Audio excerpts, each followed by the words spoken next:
বন্ধুরা, আজকে আমরা লালন ফকির সম্পর্কে কিছু জানব। লালনের জীবন সম্পর্কে বিশদ কোনো বিবরণ পাওয়া যায় না। তার সবচেয়ে অবিকৃত তথ্যসূত্র তার নিজের রচিত ২৮৮টি গান। কিন্তু লালনের কোনো গানে তার জীবন সম্পর্কে কোনো তথ্য তিনি রেখে যাননি, তবে কয়েকটি গানে তিনি নিজেকে লালন ফকির হিসাবে আখ্যায়িত করেছেন। তার মৃত্যুর ১৫ দিন পর কুষ্টিয়া থেকে প্রকাশিত হিতকরী পত্রিকার সম্পাদকীয় নিবন্ধে বলা হয়, ইহার জীবনী লিখিবার কোনো উপকরণ পাওয়া কঠিন। নিজে কিছু বলিতেন না। শিষ্যরা তাহার নিষেধক্রমে বা অজ্ঞতাবশত কিছুই বলিতে পারে না। লালনের জন্ম কোথায় তা নিয়ে বিতর্ক রয়েছে। লালন নিজে কখনও তা প্রকাশ করেননি।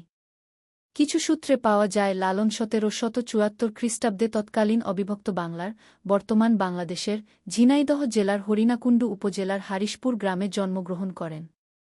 কোনো লালন গবেষক মনে করেন, লালন কুষ্টিয়ার কুমারখালী থানার চাপড়া ইউনিয়নের অন্তর্গত ভাডারা গ্রামে জন্মেছিলেন।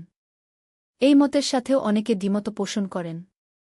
বাংলা ১৩৪৮ সালের আষাঢ় মাসে প্রকাশিত মাসিক মোহাম্মদী পত্রিকায় এক প্রবন্ধে লালনের জন্ম যশোর জেলার ফুলবাড়ি গ্রামে বলে উল্লেখ করা হয়।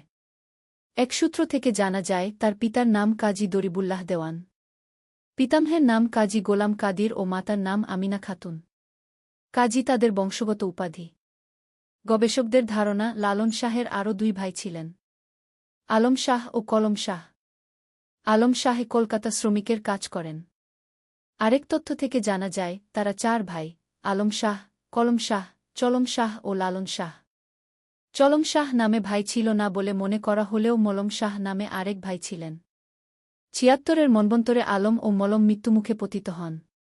লালন ফকির জীবিকার জন্য হরিশপুরের দক্ষিণ পাড়ার ইনু কাজীর বাড়ি আশ্রয় নেন। হিতকরী পত্রিকায় প্রকাশিত সংবাদ নিবন্ধে বলা হয়েছে, লালন তরুণ বয়সে একবার তীর্থভ্রমণে বের হয়ে পথিমধ্যে গুটিবসন্ত রোগে আক্রান্ত হন।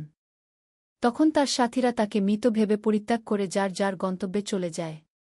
কালীগঙ্গা নদীতে ভেসে আসা মুমূর্ষু লালনকে উদ্ধার করেন মলম শাহ।